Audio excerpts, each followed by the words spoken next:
네, 안녕하세요. 버트노입니다. 오늘은 부동산 창업 몰아보기 에피소드 5편 매물 확보하는 방법에 대해서 설명해 드리도록 하겠습니다. 이전 영상에서 제가 9가지 정도 매물 확보하는 방법에 대해서 설명한 적이 있었는데 사실 처음 창업할 때 이 모든 방법들을 사용하기는 좀 어려우실 거예요. 그래서 처음 창업할 때 매물 확보를 가장 효과적으로 할 수 있는 방법에 대해서 설명을 해 드릴 건데 오늘 이 영상에 나온 방법만 잘 따라 하시면은 매물 확보하는데 어렵지 않으실 겁니다.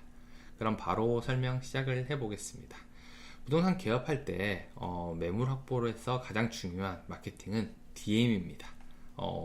우편물을 발송하는 건데 사실 부동산에서 매물 확보할 때 DM이 가장 비중이 큽니다. 그래서 개업을 하면 꼭 DM을 보내라 이런 것들은 다 알고 있어요. 그리고 모든 사람들이 이걸 합니다. 하지만 모두 똑같은 효과를 보는 건 아닌데 어떻게 홍보물을 제작해서 보내는지에 따라서 달라진다고 보시면 좋을 것 같아요. 우리가 마케팅을 할 때는 좀 생각을 해야 되는데 주인에게 우리가 이런 정보들을 많이 보내거든요. 제가 이번에 개업을 했습니다. 앞으로 잘 부탁드리고 저한테도 매물을 좀 보내주세요. 이런 형태의 편지 형태로 보내는 경우가 많은데 사실 이런 경우는 집주인 입장에서 봤을 때 그냥 사실 필요가 없는 거죠. 그래서 집주인에게 필요한 정보를 제공할 수 있는 홍보물을 보내주시는 게 좋습니다. 그럼 어떤 게 주인의 관심을 끌 수 있는 정보일까요? 우리가 창업할 때 지역의 특성이라든지 개발 호재, 지하철역이라든지 이런 것들을 많이 가지고 있을 거예요. 그래서 나중에 매매를 할 때 브리핑 자료를 써야지라고 정리도 잘 해놓으셨을 텐데 이 브리핑 자료를 굳이 매매할 때, 나중에 팔 때만 사용할 게 아니라 DM을 보낼 때도 사용을 하셔야 돼요.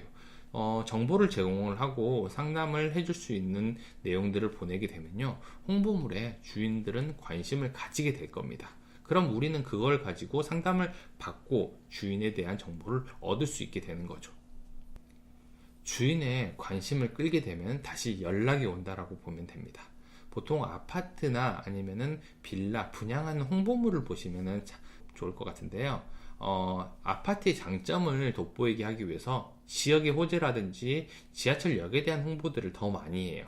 그러면은 사람들은 관심을 가지고 이 아파트를 내가 사야 되나 하는 생각을 가지게 되는 거죠.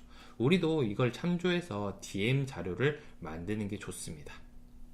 일반 편지 형태의 DM을 보냈을 때는요, 한 10통 중에 한 통이 회신이 될까 말까 하지만 이렇게 홍보물로 주인의 관심을 끌 수 있는 내용으로 보내게 된다 그러면은 10개 중에 한 3개 혹은 5개 정도까지 연락이 다시 오는 것 같아요. 그러니까 홍보물에 꼭 들어가야 될 내용은 지역에 대한 호재나 소식 혹은 부동산 투자에 대한 내용, 그리고 사무실과 대표자의 사진, 그리고 상담 서비스에 대한 내용, 그리고 간단한 개업 인사말, 우리가 개업을 했으니까 개업에 대한 인사말도 함께 넣어주시면 좋습니다. 그리고 마지막으로 상담 가능 연락처와 상호 시간 이런 것들을 넣어주시면 되는데요. 사실 예쁘게 만든 홍보물보다 정보를 제공해주는 홍보물이 훨씬 연락이 많이 옵니다. 한국의 중개시장은 전속 중개가 별로 없어요. 그러다 보니까 아는 부동산이라든지 이전에 계약을 했던 부동산에다가 물건을 내놓는데 우리가 이렇게 DM 발송만 잘 해놓으면은 그때 물건을 내놓을 때 우리에게도 매물을 주는 경우가 많이 있습니다. 그래서 매물이 많이 접수될 수 있거든요. 그러니까 이 방법을 좀 사용하셨으면 좋겠습니다. 이번에는 보내는 방법에 대한 설명을 해드릴게요. 일단 2가지 방법인데 현장에 가서 직접 우리가 전달을 하는 것과 두 번째는 우편으로 보내는 거예요. 우편함에 그냥 가서 넣어 놓으시면 되거든요. 이거는 실거주 하시는 분들이라든지 임차인 분들도 우리한테 매물을 내놓을 수 있기 때문에 현장에 가서 꼭 집어 넣어야 되는 거고요. 두 번째 우편으로 보내는 방법은 집주인의 주소를 확인을 해서 보내야 되는데 주소를 확인할 때는 등기부등본과 그다음에 건축물 대장으로 확인을 해서 보낼 수 있습니다. 근데 건축물 대장 같은 경우 무료로 확인할 수 있는데 등기부등본은 700원이라는 비용이 들어요. 근데도 등본으로 꼭 확인을 하는 게 유리합니다. 왜일까요? 우리가 어차피 DM을 보내고 다시 연락이 오면 상담을 해야 되는데 상담에는 가장 중요한 게 정보입니다. 정보를 알고 모르고 이 차이가 상담의 질의 차이를 굉장히 많이 나타냅니다. 집주인에게 우리가 호감을 보여야 되고 결국에는 우리가 전문가라는 내용들을 전달을 해줘야 되는데 정보를 모르고 있으면 전혀 다른 이야기를 할 수 있거든요. 그런데 이 정보들이 보통 등기부등본이 다 나와 있습니다. 집을 언제 샀는지, 그리고 대출이 있는지, 실거주인지, 전세인지, 월세인지를 알 수 있습니다. 그리고 뭐 가처분, 가압류, 가등기 등이 있을 수도 있고, 그런 내용들을 우리가 확인을 했다라고 하면은 상담 내용 자체가 아예 달라질 수 있다는 거죠. 이렇게 하면 상담이 좀 원만하게 잘 진행이 될 거예요. 그런데 제가 이런 방법들을 알려드리면은 옳다구나 하고 하루에 100개, 200개씩을 보내시는 분들이 있어요. 그렇게 한꺼번에 보낼 수 있거든요. 근데 이렇게 하면 뭐 체력도 딸리기도 하지만 결국에는 나중에 연락이 왔을 때 제대로 상담을 진행을 하지 못하는 경우가 있습니다.